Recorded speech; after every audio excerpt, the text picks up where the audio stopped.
All right, we're back on the record and recalling People v. Kurtz, file 24-93305FH for sentencing on attempted computer crime, a 3.5-year maximum.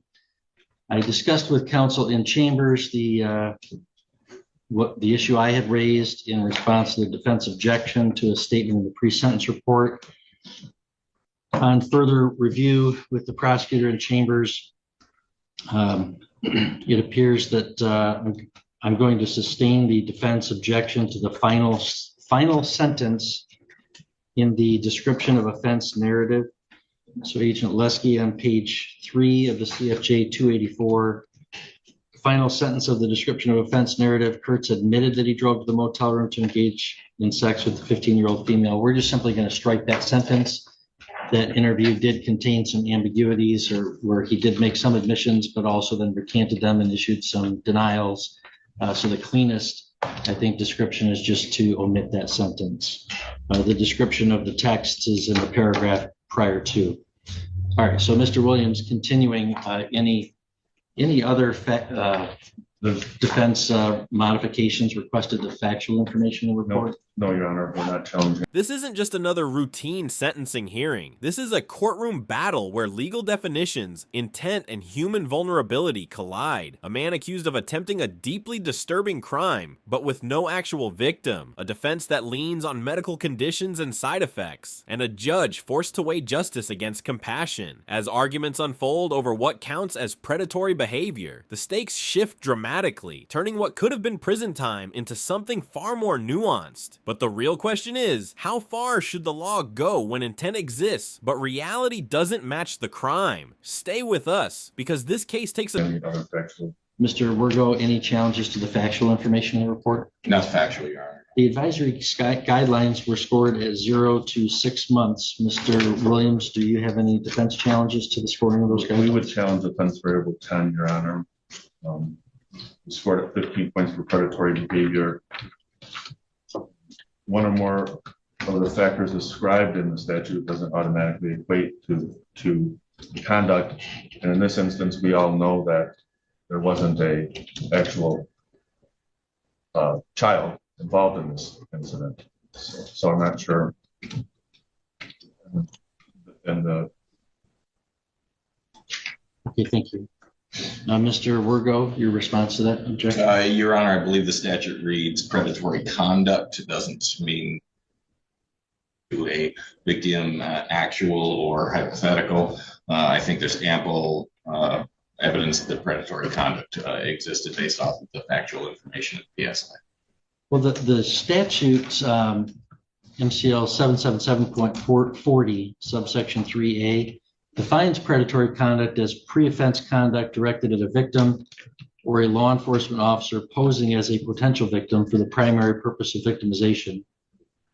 So, I mean, I think this would apply to a law enforcement officer posing as a potential victim, but I guess I would like to better understand the defendant. The sentencing offense is using a computer, being the smartphone then, to arrange this meetup with the law enforcement officer posing as a potential victim.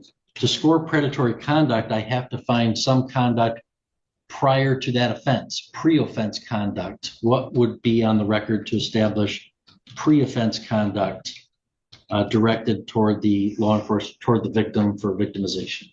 Mr. Wirgo? Your Honor, I believe the PSI indicates that defendants used the website and contacted the law enforcement relative to that. Your Honor, he went hunting in essence, which is the very definition.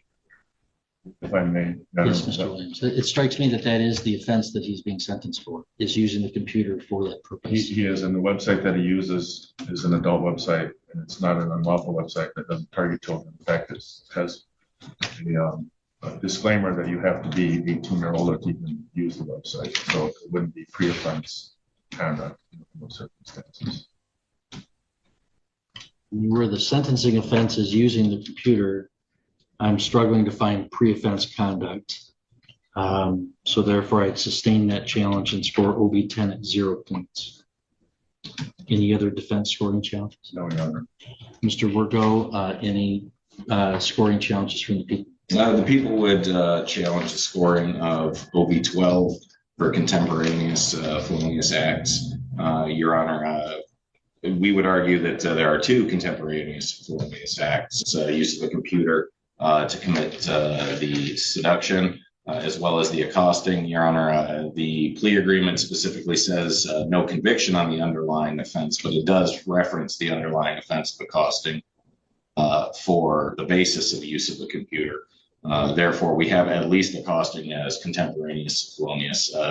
We would argue again that it applies the use of a computer for the seduction as well as accosting, but at least we have the accosting, Your Honor. So we believe that it would be appropriate to score 10, at least 5. Though with the loss of the points on OV10, that doesn't shift it. It wouldn't shift any grades. Mr. Williams, your response?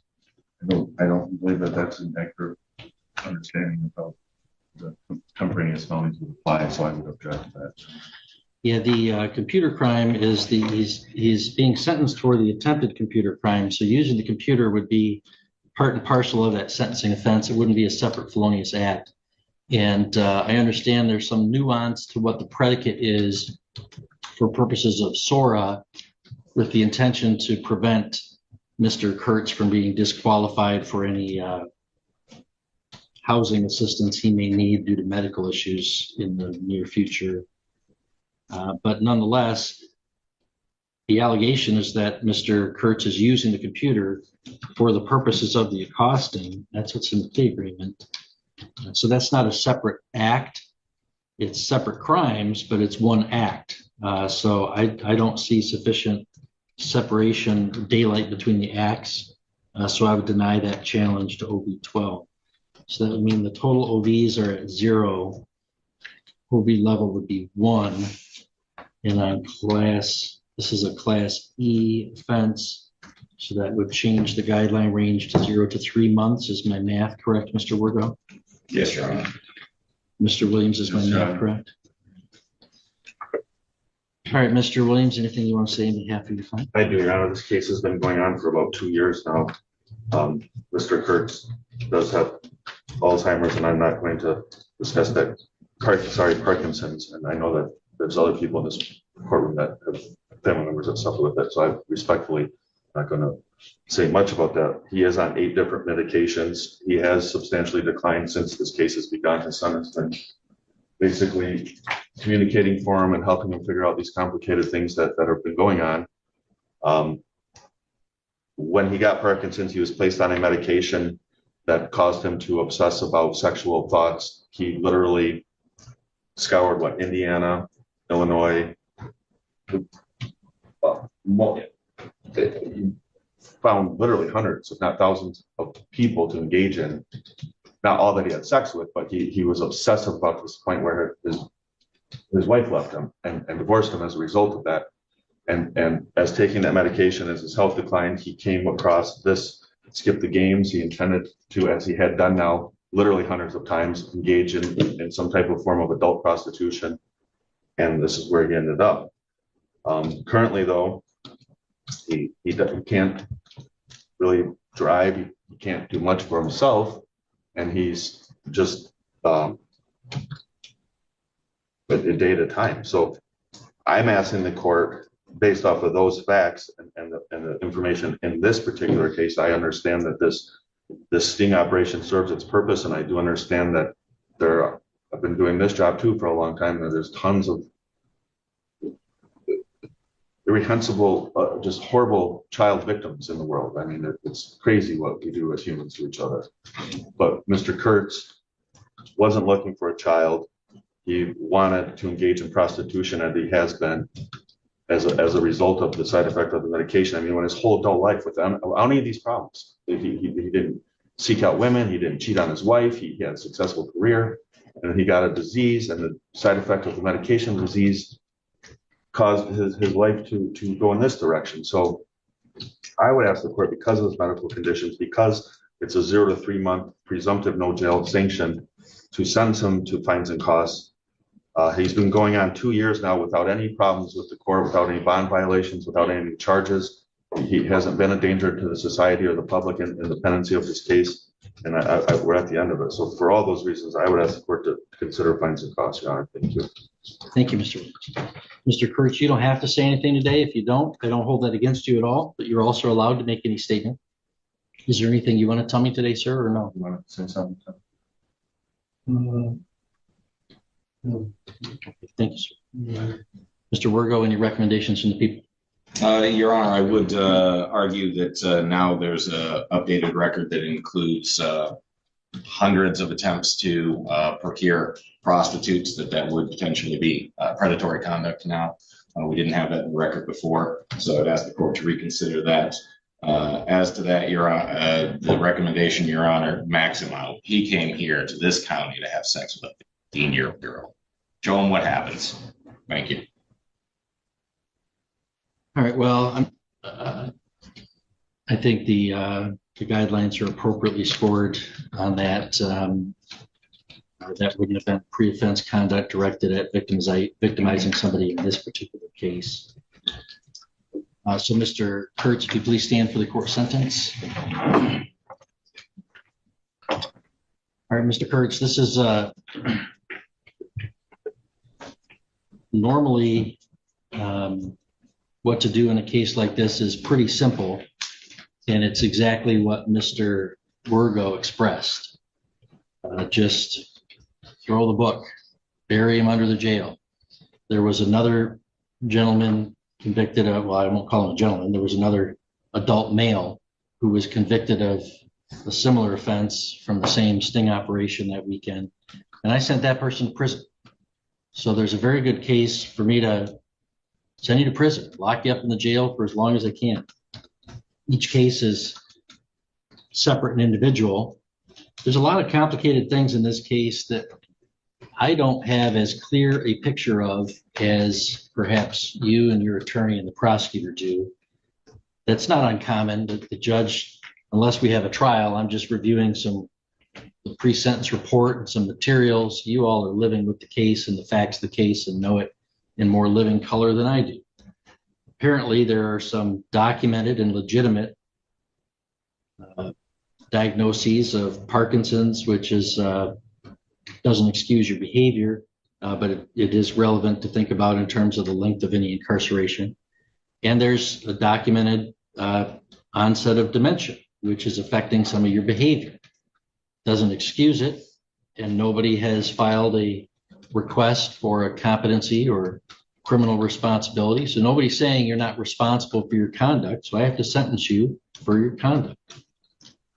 And here he did drive to our community to knock on a hotel room door, and the text messages show that he had reason to believe there was a 15-year-old on the other side who was going to engage in sexual conduct with him.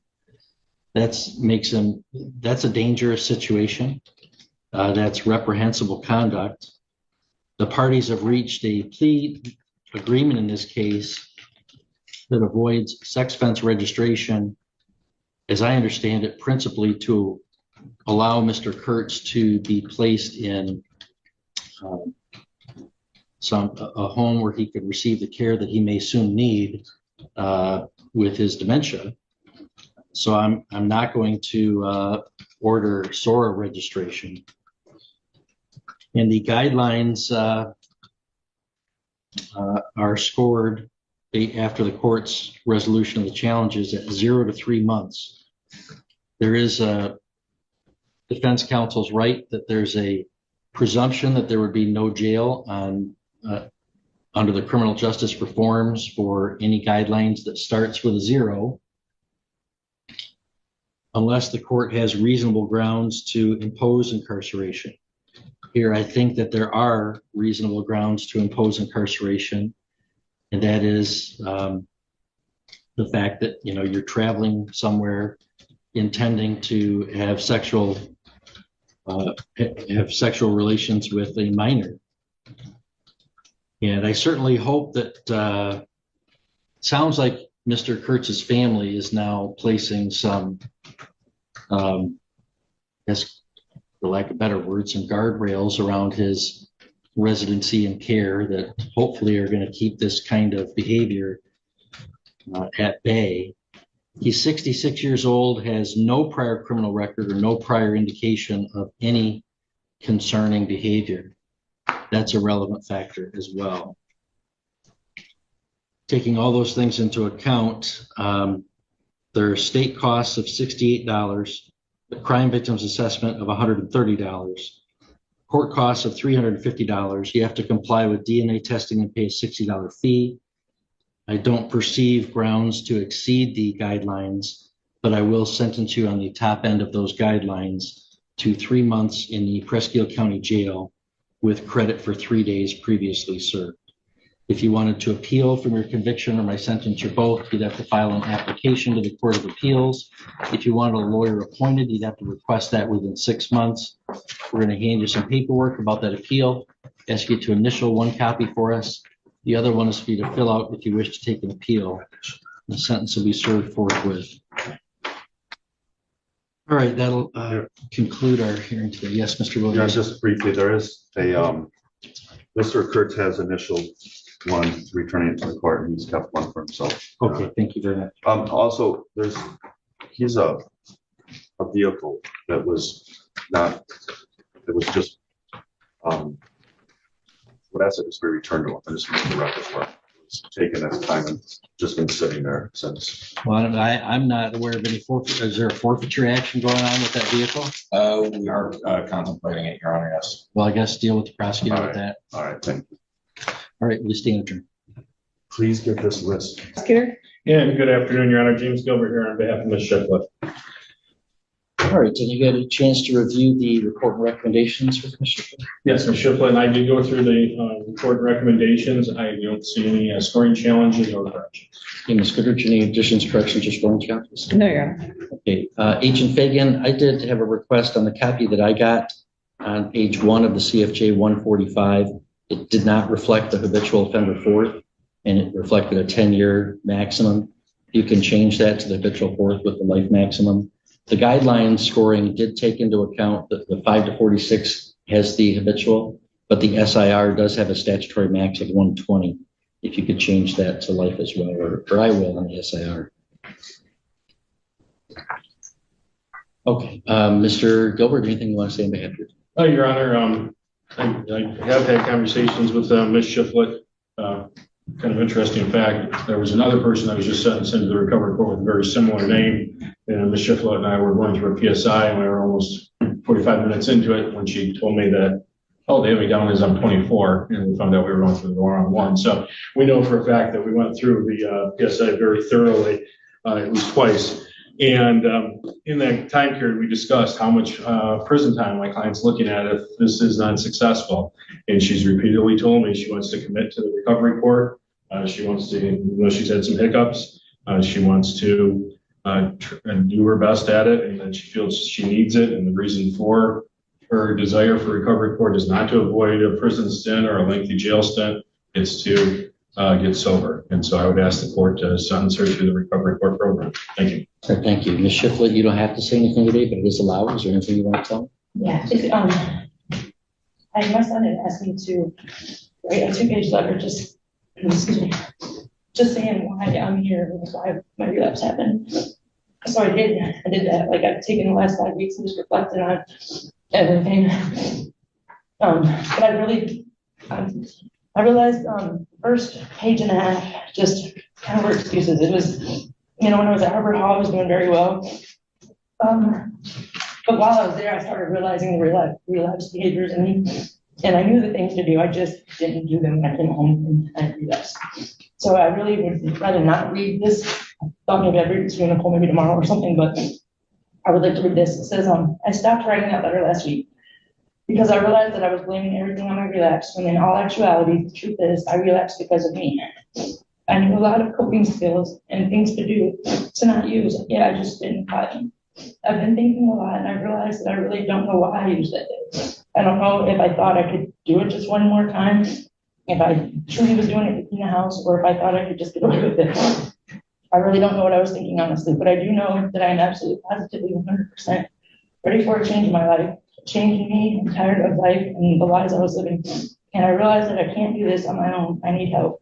And I'm willing to do whatever it takes to gain the life and I know that God has created me to live. I want to apologize for, I want to apologize from the very bottom of my heart to the courts and to my family, to my support system and to myself. I know that I can do better. And I want to thank the courts, my family, my support systems for taking yet another chance on me. And I promise you all I can see this time. Thank you for your time. Thank you. Ms. Goodrich, any recommendations from the people? I'm in agreement with the recommendation for recovery court. All right, thank you. Ms. Shiflett, please stand for the sentence.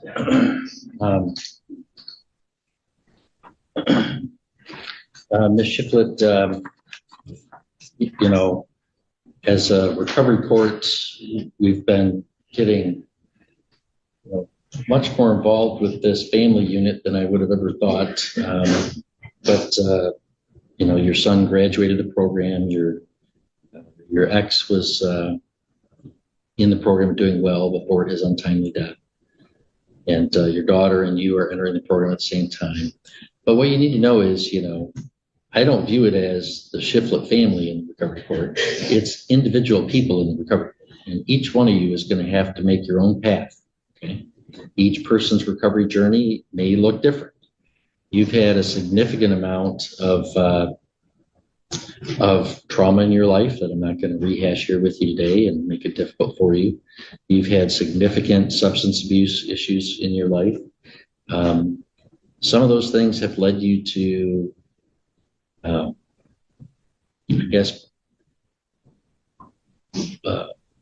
not appreciating your own worth enough so that you attach yourself to some really toxic dudes. I'm aware of a guy that you brought up into the community years ago because we ended up having a case here, and he's in prison for life on a murder armed robbery after he committed an armed robbery in our community. I'm also aware that once we started you in this program, there's a violent offender in Emmett County that you wanted to come over here into our county. I have to make a finding today that you're not a dangerous person to our community. You're not dangerous, but you tend to attract dangerous people. And I need you to know, I am not going to allow you to make Sheboygan County a more dangerous place by bringing in some of these guys who are very bad news. That is not going to happen. And that wouldn't just make our community more dangerous, it'd make it impossible for you to really have recovery. Just, you know, the last guy is not a thing anymore. Okay. Just, you know. Well, I know it's not because I'm not going to allow it. I know. Violently. I mean, you know, we're done with that. I've taken the last 5 weeks and really thought a lot about that. All right. So, I mean, I think you are capable of completing this program, and we all want you to. I hope that you will do that. You know, we don't like to use jail as our first response to violations. We did that here for this violation in between because you were on bond, just to really impress upon you how serious your situation was. And also because of, I think, as I told you when I revoked your bond, some of your history, I think, of just being able to, I think you've developed some survival skills that make it pretty easy for you to try to manipulate and to lie and to be on the edges of things. You're going to get away with that a little bit with us if you try. We're not going to catch every lie, but you're going to spend 2 years with us. So I'm not overconfident that we can't be fooled, but I'm confident enough in what we're doing that you're not going to fool a whole team for 2 whole years. So you need to commit yourself to taking an honest approach. But I truly do want to change. All right, well, we're going to give you that shot to do that. And I do have to make some findings under the law, which I think are appropriate based on the pre-sentence report and the information available to me in that report and in the assessment that we did. I find that Ms. Shiflett is or was dependent on or abusing drugs or alcohol, and she's an appropriate candidate for participation in our treatment court program. That she understands the consequences of entering that program and has agreed to comply with its requirements. I find that Ms. Shiflett is not a violent offender, and further, that she's not an unwarranted or substantial risk to the safety of the public or any individual. For that reason, I do think that the probationary recovery court sentence is appropriate in this case. So I'm going to place you on probation for 30 months, subject to the terms and conditions listed on pages 2 and 3. I want to highlight some of those for you. There's a crime victims assessment of $130, court cost of $350, state cost of $68, a drug court participation fee of $600, and supervision fee to the Department of Corrections. You also have to participate in and successfully complete the 53rd Circuit Recovery Court program.